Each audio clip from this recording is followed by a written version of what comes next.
les problèmes de style à brainrot et du phénomène brainrot en général.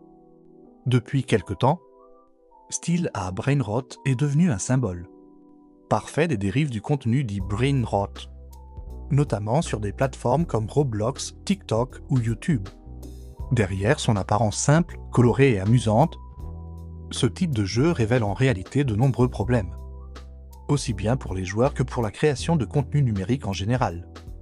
Tout d'abord, le problème le plus évident est l'addiction.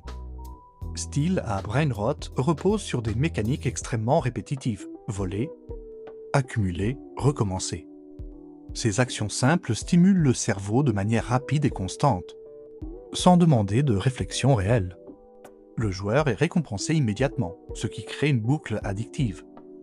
À force, certains joueurs, souvent très jeunes, passent des heures sur le jeu sans réel plaisir profond, simplement parce que leur cerveau réclame cette stimulation permanente.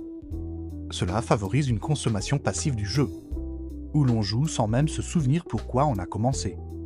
Ensuite, il y a le problème du contenu pauvre et recyclé.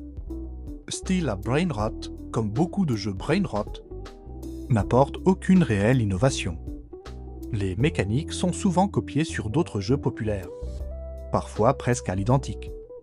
On assiste alors à une multiplication de jeux similaires, sans âme, sans identité propre. Cette répétition constante appauvrit la créativité sur la plateforme. Au lieu d'encourager les développeurs à créer des expériences originales, les bouquins ouverts sur des contenus et produits utilisables qui doivent dans la porte et l'aucun sédition et ascolter l'issue pour aller notre appel gamir supprimer ces mines, ruisseler de tout mal, tu dis allumer les sons, sont si bêtes bouvains sac par jude. Au lieu d'encourager les développeurs à créer des expériences originales, le système récompense ceux qui copient ce qui fonctionne déjà. Un autre problème majeur est le vol de concepts et de contenu. Le terme même « style » n'est pas anodin. Beaucoup de jeux brainrot reprennent des idées, des sons, des visuels ou des mécaniques sans autorisation ni crédit. Cela banalise le plagiat et donne l'impression que voler le travail des autres est normal, voire encouragé.